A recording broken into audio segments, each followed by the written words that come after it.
こんにちは、こはくです。今回はチェンソーマンよりパワーを作ります。私は2022年10月から放送されたアニメにドハマりしました。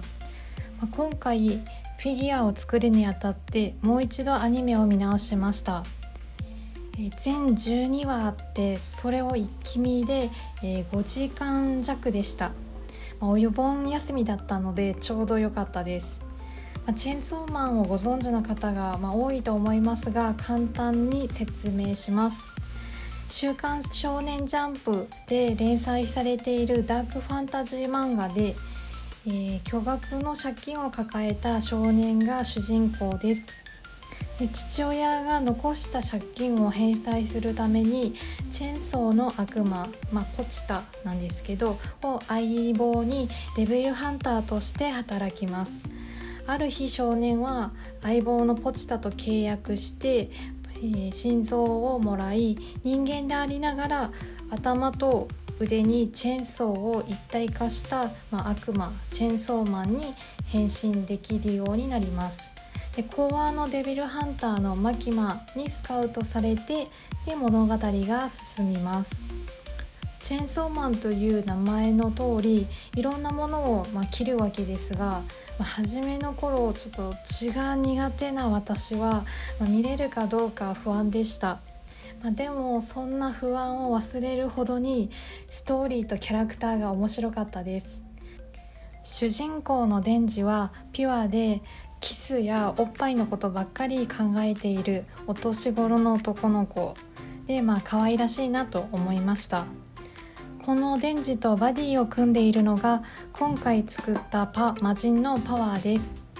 パワーは魔人で自らの血を使って武器を作り戦います。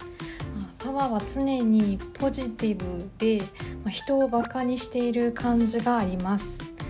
猫好きで飼い猫にニャーコと名前をつけるあたりは人間寄りだなと思いました。1周目見た時はアクションなど、動きのクオリティに目を奪われて気づかなかったのですが、デンジと関わった人たちが少しずつ変わる姿に心を奪われました。特にこの人が変わったなと思ったのは岸辺です。岸辺はデンジとパワーを鍛える先生なんですが、無表情で心がなさそうな感じです。でもその岸辺が11話でおもちゃなら壊れても罪悪感がないと思っていたが、この年になるとボケてきておもちゃにも情が湧くと言っているシーンがありました。おもちゃっていうのはデンジとパワーのことなんですが、2人に対して情が湧いてたんですね。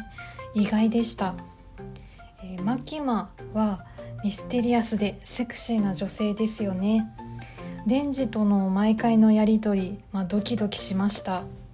マキマならどんな男性でも落ちそうな気がします。いや、私でも落ちそうです女性として学ぶところはたくさんありますが、絶対真似できないですね。チェンソーマンで忘れてはいけないのはオープニングとエンディングです。オープニング曲は米津玄師さんのキックバックです。この曲大バズりしてましたよね。編曲にキングヌーの常田大希さんが参加しています。曲はもちろんですが、曲に合わせたアニメのこだわりがすごかったです。実は有名な映画のオマージュらしいんですね。私は元ネタの映画には詳しくないのですが、興味のある方はぜひ調べてみてください。あとエンディングすごかったです。前話エンディング曲が違ってて本当にびっくりしました。しかもバウンディとかイブとなど豪華なメンバーで構成されてましたし、曲に合わせたアニメが最高でした。中でも私が好きな曲はマキシマムザホルモンの刃渡り2億センチです。デスボイスがマッチしてました。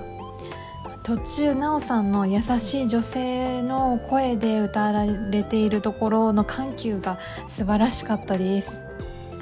今後アニメがどうなるか気になっています。劇場版チェーンソーマンレゼ編の制作の発表がされているので、アニメ2期よりも映画が先になりそうですね。これは絶対映画館で見たいです。映画といえばルックバックが、6月28日より公開されてますね。すみません、私これは見てないです。でも漫画は持ってます。見たかったのですが近くの映画館でやってなかったので諦めました。ルックバックは漫画を描く少女2人の話です。特にものづくりをする人には強く刺さる作品ではないでしょうか。そういえば評論家の岡田敏夫さんが最近おすすめのアニメでルックバックとデッドデッドデーモンズデデデデデストラクションを挙げてました。アニメ界の革命を起こしたって言ってました。どちらも気になります。動画が終わりに近づいてきたのでそろそろ作品について語りたいと思います。このパワーは4話のエンディング曲に登場するアメリカンポリスのコスプレの姿です。登場するのはほんの少しです。正確にはサングラスと黒の手袋もしているのですが、作れる気がしなかったのでその2点はなしにしました。当初はこのポーズではなかったのですが粘土を足していくうちにこんな感じになってしまいました。こだわったのは分割したところです。分割したら色が塗りやすかったです。色塗りが楽になったとはいえ分割は難しいですね。境目が目立ちますし全体をバランスを取るのも思うようにいきませんでした。分割が今後の課題になりそうです。次も頑張ります。では最後までご視聴ありがとうございました。また次の動画でお会いしましょう。